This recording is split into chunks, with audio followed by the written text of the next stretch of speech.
भारत में पाषाणकालीन शिला चित्रकारी कहाँ पर पाई जाती है? उत्तर होगा इसका ऑप्शन बी, भीमबेटका में। और यह भीमबेटका भारत के मध्य प्रदेश के प्रांत रायसेन जिले में स्थित एक पुरापाषाणिक आवासीय पुरास्थल है। प्रश्न बनेगा कि यह कौन से काल का है, तो पुरापाषाणिक आवासीय स्थल है, पूरा स्थल है जहाँ पर पाषाणकालीन शिला चित्रकारी पाई जाती है और वहाँ पे जो चित्रकारी है वह पाषाणकालीन है। अगला, किताब उल हिंद एक किताब जो भारत के इतिहास का उल्लेख करती है, किसके द्वारा लिखी गई है? उत्तर होगा ऑप्शन सी, अल बिरूनी के द्वारा किताब उल हिंद लिखी गई है। और यह प्रश्न ग्रुप डी 2018 का दूसरा शिफ्ट का है। अगला, भारत के लिए समुद्री मार्ग की खोज किसने किया था? समुद्री यानी भारत में आने के लिए समुद्री मार्ग का खोज। उत्तर होगा option A, Vasco D gamma.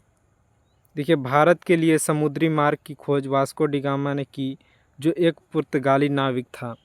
यह अब्दुल मनिक नामक गुजराती पथ प्रदर्शक की सहायता से कालीकट के प्रसिद्ध बंदरगाह कपकडाबू नामक स्थान पर 17 मई 1498 ईस्वी को पहुंचा।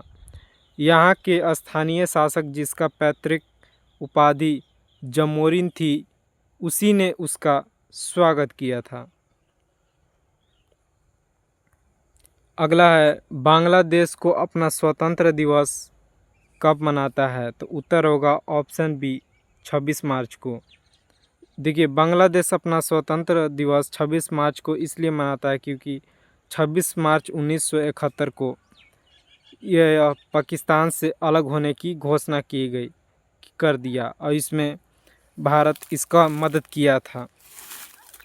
अगला प्रश्न है, भारत में किस प्रकार की सरकार है? तो उत्तर होगा ऑप्शन सी, संसदीय सरकार है। राजतंत्र बिल्कुल नहीं है, संप्रदायवादी भी नहीं है, अल्पतंत्र या भी नहीं है।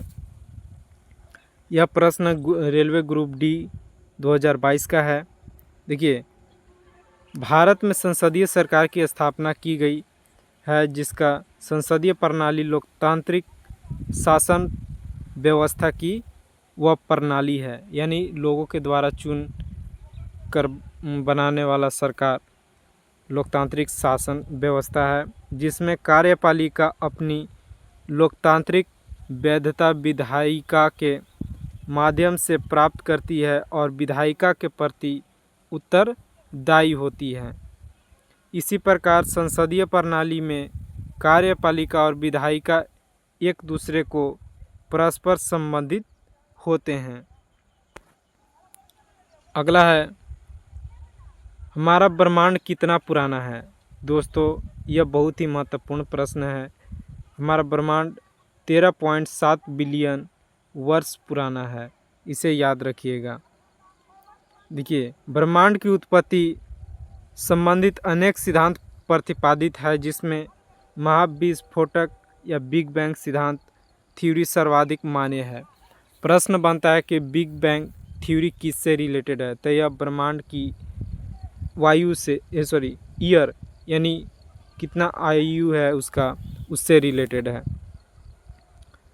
इस मत का प्रतिपादन प्रसिद्ध खगोलीय पादरी एबे जॉर्ज लेमेत्रे, जो बेल्जियम का था, उसी ने 1960 से 1970 में किया था। यह भी महत्वपूर्ण लाइन है, पूछेगा किसने प्रतिपादित किया बिग बैंग थ्योरी? तो उत्तर होगा जॉर्ज लेमेत्रे, एबे जॉर्ज लेमेत्रे। इस सिद्धांत के अनुसार लगभग 15 अरब वर्ष पहले ब्रह्मांड एक विशाल अग्निपिंड था, जो भारी पदार्थों से निर्मित था, लेकिन बिग बैंग प्रक्रिया से अचानक इसमें महाविस्फोट हुआ जिसमें पदार्थों का बिखराव यानी अलग अलग होना हुआ और काले व सामान्य पदार्थ निर्मित हुए। इन पदार्थों के समूह में विभिन्न ब्रह्मांडीय पिंडों को निर्माण हुआ। पुनः विस्फोट के समूहन से असंख्य पिंड तारे बन गए, यानी असंख्य पिंडे, और ब्रह्मांड की उत्पत्ति हुई। इसी प्रक्रिया के ग्रह और उपग्रह निर्मित हुए। नासा की नवीनतम खोजों के अनुसार ब्रह्मांड की उत्पत्ति 13.7 अरब वर्ष हुई है। तो ऑप्शन ए इसका सही उत्तर होगा। अगला प्रश्न देखते हैं। माइक्रोनोमिक यानी समष्टिक अर्थशास्त्र विश्लेषण में उपभोग फलन यानी कंजप्शन फंक्शन कुल उपभोग और किसके बीच संबंध वर्णन करता है? तो उत्तर होगा ऑप्शन बी, सकल राष्ट्रीय आय, सकल घरेलू उत्पाद यानी सकल कुल उपभोग और सकल राष्ट्रीय आय के बीच संबंध रखता है कंजप्शन फंक्शन।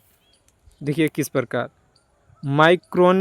माइक्रोनोमिक्स में अर्थव्यवस्था के समग्र रूप का अध्ययन किया जाता है। इसके विश्लेषण में उपभोग फलन, कुल उपभोग और सकल राष्ट्रीय आय के बीच संबंध वर्णन किया करता है। सकल राष्ट्रीय आय को सकल घरेलू उत्पाद भी कहते हैं। देखिए यह प्रश्न ग्रुप डी 2022 का है, दूसरा शिफ्ट का। अगला, सोगात्सु निम्न में से किस देश का नव वर्ष त्यौहार है? तो उत्तर होगा ऑप्शन बी, जापान वर्ष का सोगात्सु नव वर्ष त्यौहार है। यह रेलवे एनटीपीसी का प्रश्न है जिसे टीटी बनते हैं, टिकट चेकर। देखिए सोगात्सु जिसे ओसोगत्सु भी कहा जाता है 1 से 3 जनवरी को जापान में मनाए जाने वाला नव वर्ष त्यौहार है। यह त्यौहार नए कैलेंडर की शुरुआत को चिन्हित करता है। अगला, प्रतिरोधकता की एसआई यूनिट क्या है? यानी रेजिस्टेंस की एसआई यूनिट। तो उत्तर होगा option C, ohm into metre. यह प्रतिरोधकता की एसआई यूनिट है। ओम मीटर डायरेक्ट बोलना यानी बीच में डॉट यानी मल्टीप्लाई होगा जब उसका निकाला जाएगा सॉल्यूशन।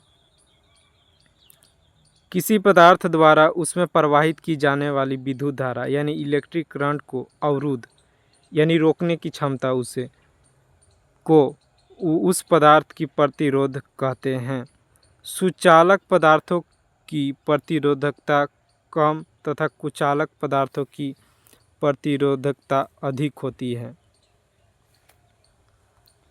अगला, अभी तक वैज्ञानिकों द्वारा पदार्थ की कितनी अवस्थाएं तय की गई है? तो दोस्तों पदार्थ की अवस्था अब तक बच्चों बहुत गलती करके आते हैं, 3 उत्तर मार कर चले आते हैं, लेकिन यह गलत होगा। सही उत्तर होगा ऑप्शन बी, 5। अब तक वैज्ञानिकों द्वारा पदार्थ की अवस्था तय की गई है।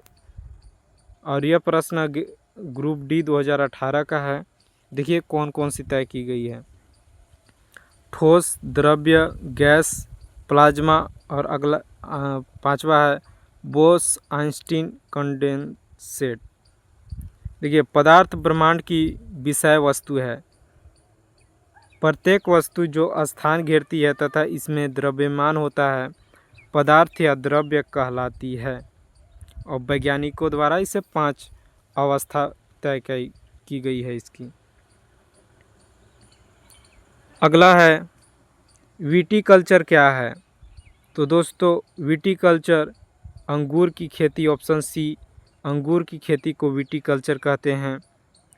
देखिए सब्जियों की खेती को ओलेरीकल्चर, फूलों की खेती को फ्लोरीकल्चर कहा जाता है। देखिए एक प्रश्न से 2 और प्रश्न बन गए। इसमें पूछेगा कि फ्लोरीकल्चर किसे कहते हैं, तो फूलों की खेती को, और ओलेरीकल्चर सब्जियों की खेती को। और विटिकल्चर अंगूरों खेती को। अगला है, निम्न में से कौन कंप्यूटर हार्डवेयर नहीं है? तो उत्तर होगा option B. Option B compiler, यह कंप्यूटर हार्डवेयर नहीं है। बाकी प्रिंटर हार्डवेयर है, माउस भी हार्डवेयर है, कीबोर्ड भी हार्डवेयर है। यह रेलवे एनटीपीसी 2017 का प्रश्न है। देखिए, कंप्यूटर और संलग्न सभी यंत्रों और उपकरणों को हार्डवेयर कहा जाता है। माउस, कीबोर्ड, प्रिंटर आदि सभी कंप्यूटर के भाग होते हैं। कंप्यूटर के संचालन के लिए निर्मित प्रोग्रामों को सॉफ्टवेयर कहा जाता है। कंपाइलर जो कि एक सॉफ्टवेयर है, तो इसे हार्डवेयर नहीं कहते हैं, यानी हार्डवेयर में नहीं आएगा। अगला प्रश्न है, निम्नलिखित में से कौन सा कृत्रिम पारिस्थितिक तंत्र है जो मानव निर्मित है? तो उत्तर होगा ऑप्शन डी। ऑप्शन के ऊपर नीचे हो गया है तो ज़्यादा सोचिएगा नहीं। ऑप्शन डी इसका सही उत्तर होगा। फसल की खेती को एक कृत्रिम पारिस्थितिक तंत्र जो मानव निर्मित है। फसल की खेती एक कृत्रिम पारिस्थितिक तंत्र है जो मानव निर्मित है, जबकि वन, तालाब, झील प्राकृतिक पारिस्थितिक तंत्र है। तो मानव पारिस्थितिक तंत्र और प्राकृतिक तंत्र यही है कि फसल की खेती एक जो मानव उसमें मेहनत करता है, उसे उगाने में जो भी पानी देना, हल चलाना, वह मानव कृत्रिम है, मानव पारिस्थितिक तंत्र है। पारिस्थितिक तंत्र एक ऐसा भौगोलिक क्षेत्र है जहाँ पौधे, जानवर और अन्य जीव उसके साथ मौसम व परिदृश्य जीवन बनाने के काम करते हैं। वीडियो अच्छा लगा हो तो चैनल को सब्सक्राइब कीजिए और ऐसे ही वीडियो के लिए बने रहिए। नए एग्ज़ाम के लिए अपडेट देता रहूँगा रेलवे ग्रुप डी के लिए। बाकी एग्ज़ाम के लिए ऑल द बेस्ट।